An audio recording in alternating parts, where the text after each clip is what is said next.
bilowga filimka waxaana la barayaa nin lagu magacaabo Sino waxaana subax kasta soo aadi jiray goob oo firiisan jiray waxaana halkaan ku soo xasuusan jiray gacaladiisa waxaana lagu magacaabaa gacaladiisa Gino maalintaas wixii ka dambeeyna waxa maalin kasta imaan jiray darjiinkii si oo markaas u helo saaxiibtiisa Gino maalin kasta halkaan ayuu ku sugi jiray laakiin Sino muusan helin cid u timaada laakiin waxa uu soo xasuusanaya xasuusii hore taasoo ay ugu tagtay gacaladiisa caruurnimada ee Gino inta kadib telefoon ayaa u soo dhacay telefoonkaana waxa uu qof ku soo qaldamay laakiin Sino telefoonka dhexdiisa wuxuu ka maqlayaa muusikadaasna waxa garaacaysa Gino markuu muusikadii maqlayna waxa uu bilaabay inuu muusikadii dhageysto laakiin ninkii ayaa markaas ku yiri saaxiib baan kugu soo qaldamay raalli ha laakiin ninkii Sino ayaa markaas ku yiri maya ma aadan ugu soo qaldamin waa saxan tahay agagaarkaadaas oo ka miiraysa muusiko laakiin ninkii ayaa markaas ku yiri ha agaarkayga waxa ka yeedhaysa muusika adiga ma maqlaysaa waxa ku yiri ha waan maqlayaa ee fiiri qofka muusikada garaacaya laakiin ninkii ayaa markaas wax u sheegay in muusikada garaacayso gabar aad u qurux badan daawad adiga haddaan su'aal ku weydiiyo weligaa jacayl ku gal ama ma dareentay haddii aad dareentay ama ku galay banugul wada qaybta hoose isla markiiba Sino waxa laga dafayaa telefoonka ninkii telefoonka dafayna waxa uu bilaabay inuu cararo ninkii Sino ahna muusan karin waxa uu bilaabay inuu ninkii ceyrsado wada beeta ninkii Sino waxa galaya ninkii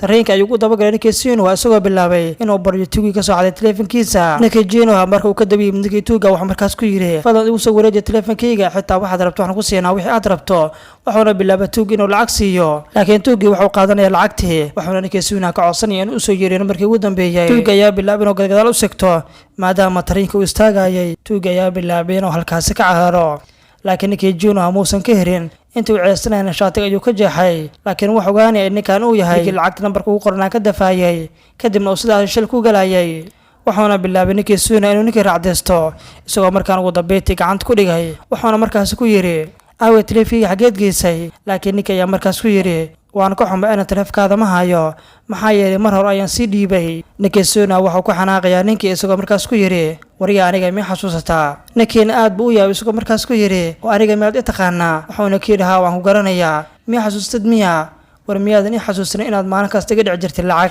waxaana bilaabay ninkii Sino inuu markaan taariikhdiisa ka sheekeeyo waxaana maalin kasta saaxan jirigeed korkiisa maadaama uu salayn wax waalidiina maalintiina wax uu soo qaraab doon jiray magaalada isagoo markaas violin garaaci jiray dadkana markaas lacag ay siin jireen lacagtii oo meeshaas ka soo helana waxa markaas ku cunay jiray bijiyo laakiin maalmaha ka mid intuu bijiyo cunayay waxa markaan la kulmay gabar aad u qurux badneed markii gabadhii uu arkayna wiilkii Sino aad buu uga helay gabadhiina waxay markaas ugu timid halkii waxaana bilaawday gabadh inay bijiyo dalbato bijiyaha ayaa markaan loo soo dhiibay bijiyaha ayay bilaawday inay markaan cunto wiilkii Sino ahana gabadhii markuu arkay aad buu u yaabay waxaana markaas ku dir gabadhii Sino ahayd violinka miska wada mise waa taqaana sida loo garaaco waxaana bilaabay wiilkii Sino inuu violinkii garaaco laakiin gabadhii Gino way dhibsatay iyadoo markaas ku tiri lama baahan inaad garaacdo heese kombi ah waxa laga rabaa inaad sameyso adiga ku gaara waxaana bilaawday gabadhii in halkaas ka tagto maadaama hooyada sugeysay maalintii xigtay ee markaan kulmeen wiilkii Sino ayaa wax u weydiiyay gabadhii Gino ahayd aawadi jimahaagii waxayna markaas u sheegaysaa in jimaheeda ay ka jabeen markaana gabadhii Gino way ka soo tagtay waxayna maalintaas wadada ku arkaysaa wiilkii Sino ahaa waxayna bilaawday in markaas lacag u tuurto wiilkii Sino ahna lacagta ayuu soo qaatay isagoo markaas hadii ugu soo gaday gabadhii Gino ahayd waxaanu u keenay jimihii markii ay jimihii aragtay aad bay ugu faraxday waxayna markaas ku tiri nasiibkaaga ayaan tijaabinayaa waxaan ka rabaa maalin kasta inaad timaadid wadada waxaad halkaas ka heli doontaa lacag ayna lagu siin doonaa maalin kasta wadada ayuu tagay jiray isagoo markaas lacag heli jiray waxaana lacagta siin jirtay gabadhii Gino ahayd aad bay isku barteen iyagoo markaan isdhex galay waxaana labadooduba wadaageen farxad aad u fara badan maalin kasta halkaas ay ugu imaan jirtay iyagoo waqti fiican halkaas ku qaadan jiray laakiin maalin isagoo lacagtiisa haysta waxa ka dhacay wiilkii tuuga ahaa waxaana bilaabay inuu gabadhii Gino u sheego laakiin gabadhii Gino ay markaan soo carartay iyadoo markaas u keentay qalabkii ku samaysan lahaa violinkiisa maalintii xigtana Gino aabeed ayaa waxa loo bedelay magaalo kale waxayna doonayeen in halkaan ka safraan Gino aabeed ayaa wax u sheegay in halkaan ka tagi doonaan oo ay boorsooyinkeeda diyaarsato laakiin jimaheeda ayaa markaan gashatay gaarigoodii waa u dhaqaajisay magaalada ugu safraan laakiin markay wadada socotayna waxa sugayay saaxiibkeedina lacag ay bilaawday inay nambarkeeda ugu qorto iyadoo markaas ku tiri nambarkaas iga soo wac laakiin wiilkii Sino markii lacagta uu qabsaday waxa markaan ka dafay wiilkii tuuga ahaa wiilkii tuuga Sino intii ceersanay shil ayuu galay waxaana shilkaas geysatay haweeney lagu magacaabo Sorojini isla markii wiilkii Sino isbitaalka ayaa la keenay waxaana halkaasi yimid Sarojini ninkeeda kaas lagu magacaabay Barkaash aad been ugu walaysay wiilkii shirka u geysatay wiilkii Siino ahaana askarta ayaa markaan u timid waxaana bilaabeen inay markaas ku dhahaan naagta shirka ku geysatay waa naag lacag leh lacag ayaan kaaga qaadaynaa tuugsigana waad ka bixi doontaa laakiin wiilkii Siino ayaa markaas wax uu yiri maya eedadaasi qalad ma aysan lahayn maxaa yeelay aniga ayaa qalad lahaa oo soo galay wadada laakiin waxa fiirnaa ninkii Barkaash ahaa markii jawaabaha wiilkii u arkay aad buu ugu farxay maadaama wiilkan uu ahaa mid daacad ah aad buu ugu helay wiilkan dabeecadiisa askartiina halkaas way ka tageen markii arkeen wiilkii jawaabihiisa ninkii Barkaash ayaa soo waday wiilkii isagoo markaas u keenay xaaskiisa waxayna bilaabeen wiilkii inay wiilkood oo kale ka dhigtaan sidoo kalena waxay geeyeen waxbarasho iyagoo markaas iskuul geeyay sidoo kalena wiilkood aad bay u jeclaayeen maadaama iyagu aysan wiilgooda waxba dhalin sidoo kalena gabadha Gino heedna waalidiinteeda waxay geeyeen dugsiga intay dhiganaysana waxay baranayeen violiinka telefoon kasta u soo dhacana waxay milin jirtay wiilkii Siino ahaa sidoo kale ninkii Siino wuxuu gacanta ku hayay tuugay markaas wuxuu ku yiri aawi teleefankayga ii sheeg xageed geyseen waxaan markaas ku yiri teleefankaaga anima hayo waxaan markaas ku yiri ninkii aan u dhiibay hadda ku wacaya ninkii ayuu wacay ninkiina wax uu sheegay inuu teleefankayga halkii looga talagalay waxaan markaas u sheegayaa saaxiib teleefanada aniga waan soo xadnaa waxaana teleefanada laga dhaqaa dhammaan maskaxda iyadoo markaas la sii iibgeeyo waxaan loo iibgeeyaa magaalooyin kale inta ka dib markii Siino wax uu soo raacay ninkii si markaas u tagaan dukaankii markii ay tageen wax markaas u sheegeen arrinta jirta laakiin ninkii dukaanka ayaa markaan wax uu muujinay xanaaq laakiin ninkii Siino waa uu xanaaqay isagoo bilaabay in dhammaan tuugadii telefoon soo dhiciisa uu baabiyo una dilo waxaana bilaabay in markaan teleefankiisa raadiyo laakiin ugu dambeeyay wax markaan u yimid ninkii ayaa markaan wax weydiinaya teleefanada aawi xagee la aadiyay waxaana markaas u sheegay teleefanada in la qaado waqti yar ka hor soo ninkii ugu badbaado ninkii Siino wax uu siinayaa furmoto furihayo markaan soo qaatay isagoo soo dhaqaajiyay ugu dambeeyay wuxuu ka dabiyay mid gaariga iyo teleefanada uu ku tanar saaran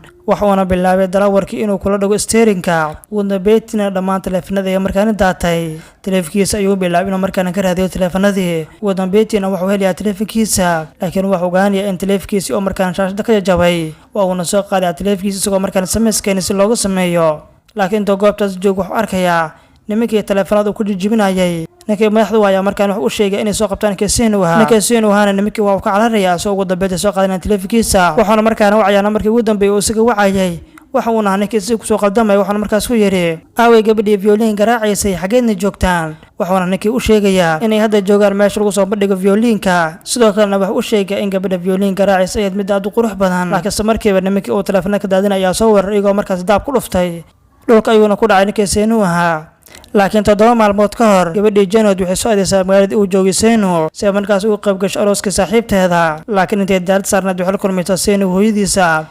hooyadiisana waxay ahayd mid aad u war badan waxay bilaabday in markaan ugu sheekayso dhammaan akhbaarta wiilkeeda gabadhii Janood waxay hadalkii Siino hooyadiis aad bay u dhibsatay maadaama iyada aad u war badneed ugu dambeeyay waxay ka soo degtay airportka wayna soo dhaqaajiyeen laakiin intay dhaxdo socdeen cag ayaa ka bajartay odaygii gaarigooda ayaa bilaabay inuu soo dago oo cagti bajar bixiyo laakiin ninkii Siino ayaa markaan garab siiyay isagoo ugu dambeeyay cagti u bedelay ninkii Siino waxa markaan soo fiirsan halka uu fiirsan jiray waxaan markaan arkay caruur yar ah kuwaas oo ahaa sidii isagu ahaan jiray kuwaas oo lacag loo soo qaybiyay waxayna caruurta u soo sheegeen in lacag soo siisay gabar gaari saaran wayna soo wada carran caruurtiisa markaas lacagti ugu helaan laakiin ninkii Siino ayaa markaan soo dabkay caruurtii waxaan markaan arkayaa gabadhii lacagta qaybinaysa in markaan lacagti ka dhamaatay waxaana bilaabay inuu markaan lacagti siiyo cunugiina sidaas ay ku dirtay laakiin gabadhii Janood ee markaan soo degtay si markaas ugu mahadceliso ninkii Siino ahaa laakiin labadooda wax aqoon ah mise isku lahayn maadaama gabadhan Janood ay safar cusub ku timid waxaan u sheegaysaa ninkii Siino ahaa in iyada markay diyaaradda soo raacisay ila kulantay haweeney aad u war badan taas oo markaas ugu sheekan jirtay wiilkeeda inta ka dib qadacadkaana waxaan arkaa ninkii Siino ka soo xirxiran waxaana markaan xirtay tuugadii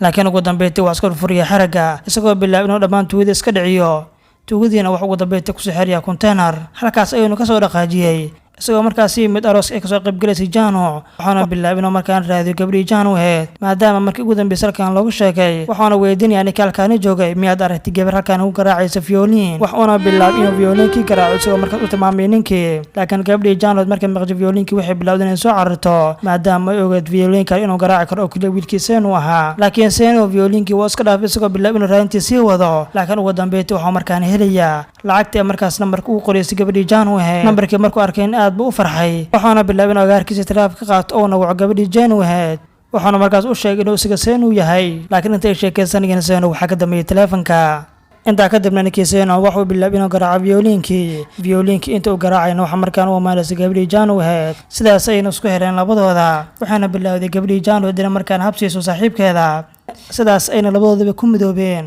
iyagoo ugu dambeyntii is helay waxaana halkaas ku dhamaanay filimkii maanta muuqaalkiina waxa waa mid aad u xiiso badan intaan muuqaalkan mid ka xiiso badan kulmi doono sidaas nabadi